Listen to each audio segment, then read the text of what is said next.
We could legally go to jail. Yes. All right, grand finals. Oh, my head hurts. The moment that you were waiting for and fully expecting. MuteAce versus Goblin. This is a unique situation we have here because you know what this is right now? This is MuteAce versus Goblin, who this has been the grand finals on every weekly so far this week. We're the first to capture it on film. Actually, yes, I cannot believe we haven't talked about that yet.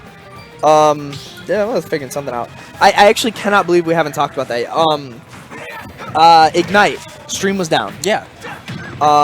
Back throw. They just don't have doesn't have a stream. Yeah. So this is the first time, and I know that Goblin was actually commenting on that. He's like, the first time I've ever beaten Mute, I don't have the footage to like look back at what I did. That sucks. Yeah, absolutely. That like actually sucks. So I'm very happy that we're able to provide that for them here because this is the only the second time that they've played on film now. Yeah. Good counter, by the way. We're off to a really fast start.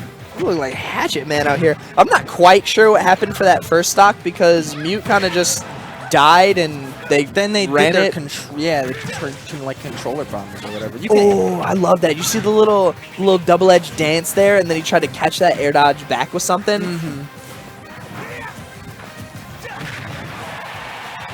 Yo, that crown's packing some weight, dude. Sent him all the way across stage.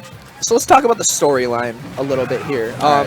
We talked about it before. They're 8-1 in sets. So before, my hopes and my dreams were resting on anybody from Chicago to be able to prevent this grand finals here. Now my attention has shifted, and the storyline that I want is a Goblin win.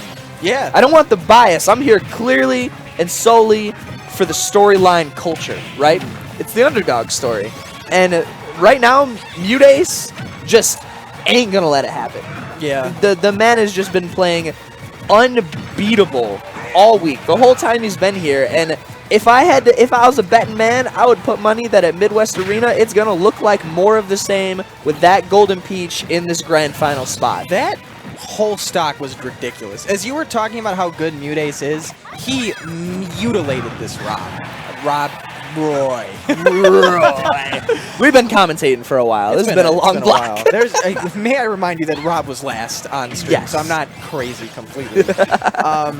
But yeah, Goblin has just not been able to land. Like it's been a ride, dude, for this sword fighter.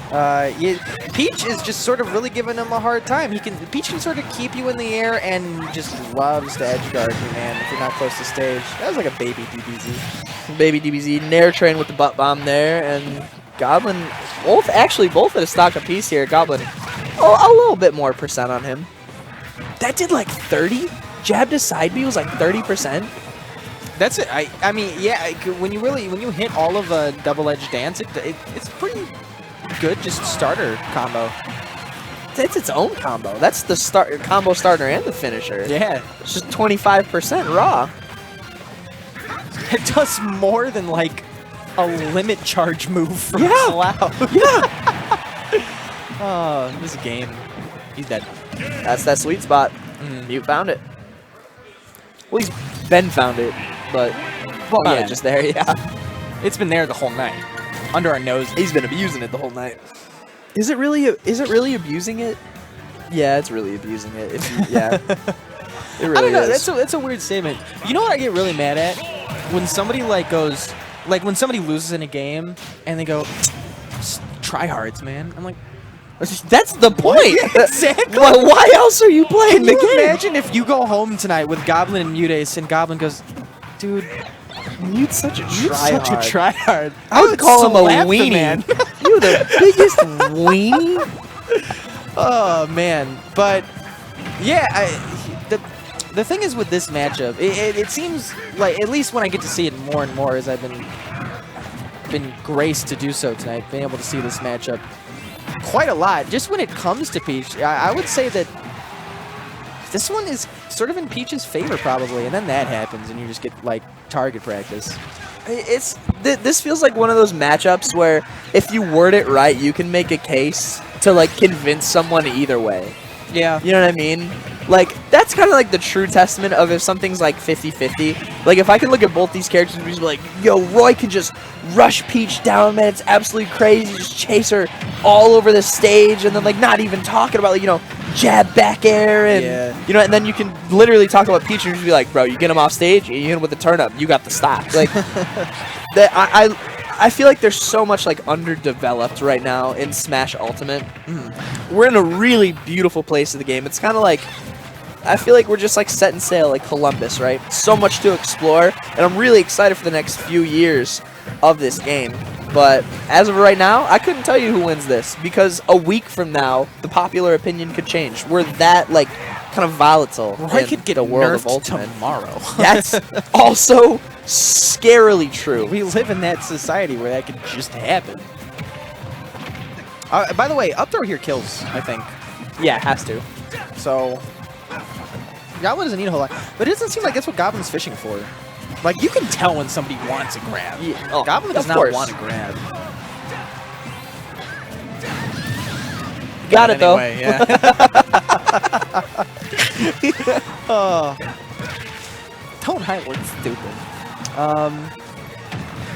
Okay, so this is a weird match to talk about. I feel like the way this has been going so far between MuteAce and Goblin is a lot of it has been like MuteAce's neutral is just better.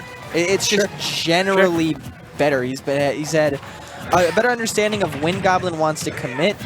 His combos have just impacted the game more. He's been able to rack up more damage. Edge guarding hasn't really, I mean, don't get me wrong, he's taking stocks here and there, but that's because he keeps getting him off stage. That percentage of, like, turnip actually taking a stock, that's like a 5% chance it actually happens. It's just that Goblin's been off stage most of the time. Right. Because he's losing neutral. Yeah, MuteAce has been able to pressure him there. Getting that uppy out of shield, though. This is very even, though. That has kind of been the story of every game that they've played during this week. Every single game has felt very close. Yeah. There may have been a blowout somewhere in there, but I feel like for the most part that these two have been like tit for tat, game for game, slugging it out.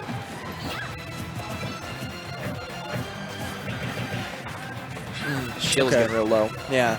Both of them were actually pretty low, just to sort of get out of their approach from Mute.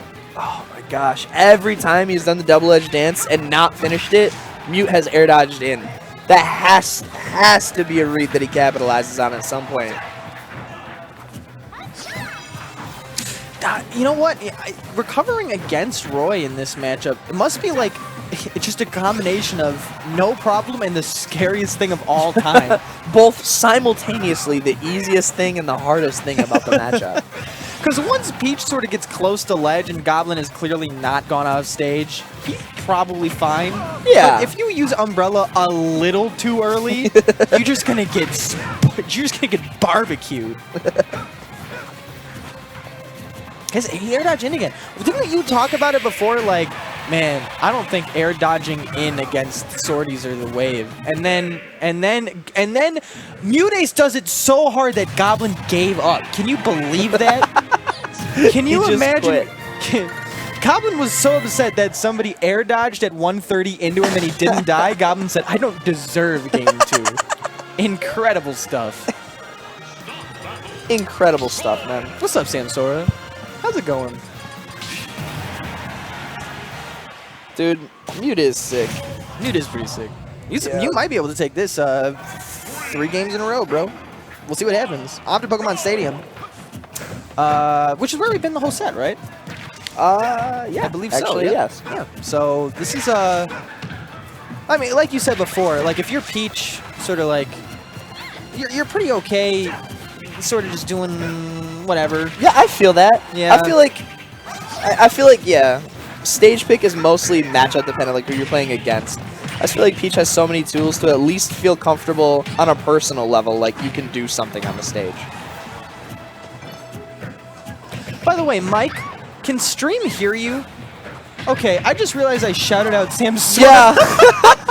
You just like raw called him out. Our stream production was like, oh hey. And he just, yeah, he's the voice of God to us. And you just raw with just like, hi Sam, son. You know how creepy you sounded? Because I was like, God, what a creep. At first I was like, Mike, you're being weird. Stop shouting people out. And then I realized it was you the whole time. No, I played myself. Yeah, Goblin played that perfectly, though. Remember what I said about being just on an umbrella and being afraid of Roy? Yeah, no, it happened. Nice. Turn that into a little conversion into double-edged dance. That's going to rack up 42 instantly, just like that. Goblin's ability to, like, choose when he wants to engage is really impressive. Like, sometimes he'll just do nothing. Like, the no mix-up, right? Like, sometimes he'll just jump, land, and roll away. And that's something that I think a lot of people... I think JJ does that a lot, actually. I think JJ and... I would probably, in my experience of watching this game a lot, I think Dyer's also really excellent at that. Yeah. Maybe, I don't know. Well, I mean, Dyer and Goblin are in the same region, so maybe they picked that up from each other, but... Well, yeah, I mean, like... Because here's the thing. In the most sort of, like, brain-dead sense, when you think about fighting a sword character, you think, oh, he doesn't have any projectile, he's going to be going in all the time aggressive. Then all of a sudden, Goblin, who could have ran up and forward smashed, is now running in place, and you go, oh, shoot, I'm scared. He could do anything. I don't know what... I could run up, try to do something, he shields, and then I get jabbed back here and I die. That whole theory, I think the first Smasher to make that mainstream was PC Chris, when he talked about like his like hot cold gameplay, where you like run in and you know you either do something and that's like the hot gameplay, right? You run in, you cook them a little bit, or it's the cold gameplay where you run in and just back off and you watch them. Yeah. Like what do they do here? And that's how you start to get those reads. That's how you start to understand your opponent. And like at that point, it's not necessarily like it's not a prediction. Like it's a true read. You know what I mean? Yeah. Like I know that you are going to do this because I've put you in the position before. And this is like, you were sort of talking about it, but MuteAce, he does that as well. He was just he literally stood by the ledge and danced. He danced on him. Because you're scared of that. All of a sudden, Peach could just float and you get fared and you're dead. Or she could back away a little bit from you, you read something wrong, side B and you're dead. Like, there's so many things Peach can do to scare you in that situation. And yeah, so I see what you mean about both of these characters taking advantage of movement, because even though MuteAce has been a little better tonight in neutral, they're both so clean. I mean, we saw it tonight against multiple of Goblin's opponents.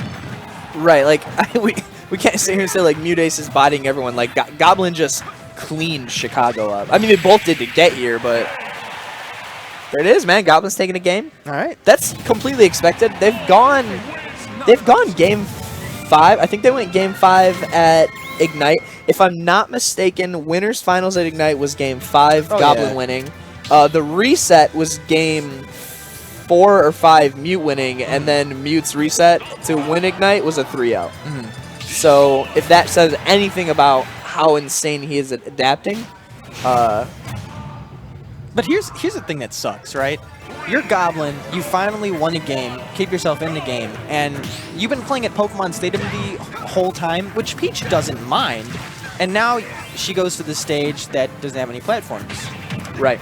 Now, with that being said, Goblin has bans, so he obviously likes this stage enough to the point where he doesn't really care. Yeah, we talked about that before, like, what did Goblin ban to, like, leave this open? Like, what does he hate more than this? It's gotta be both Yoshis. You don't have both Yoshis on the stage list, do we? We have a new stage list. Do we have? Wait, I think we have the Big House list tonight. Oh, okay. So, what? Is it just Yoshi's Island? Yeah, I think no, it would just be Yoshi's Story. Yoshi's Island Brawl is Yoshi's Island Brawl is dead. It should stay dead. Yeah, it should stay just awful. But Yoshi's Story. And what else do you ban? Maybe Lilat if you're that callous. I don't know. Yeah, Lilat. I forgot that stage existed. So does everyone. But either way, we ended up here on FD. This is Mute more than a full stock ahead now. That was a good wait though by Goblin. Because you know what that was? Like, that was really good recognition, actually, now that I think about it. Because Goblin, for the most part, has been staying on stage, fishing out turn-up. And so he goes off stage just one, and Goblin goes, "You're pressing B, dude. What grade do you think I'm in?" Come on. Shout outs to Jeff Foxworthy, man. We out here smarter than 5th graders, homie. This is so far not looking too good for Goblin. Right you are, Bob. Would you like to ask a 5th grader for... Yeah. Hey, 5th grader, how's this game looking for Goblin? Not good. Right you are, kid. Oh, man, where do they find these 5th graders? 8th grade? They're too smart. They're way too smart, man. He's dead, man. That's how it ends. Just like that. A little air dodge wasn't able to go to the stage, and MuteAce, for the third time in a row... Third day in a row. Yeah.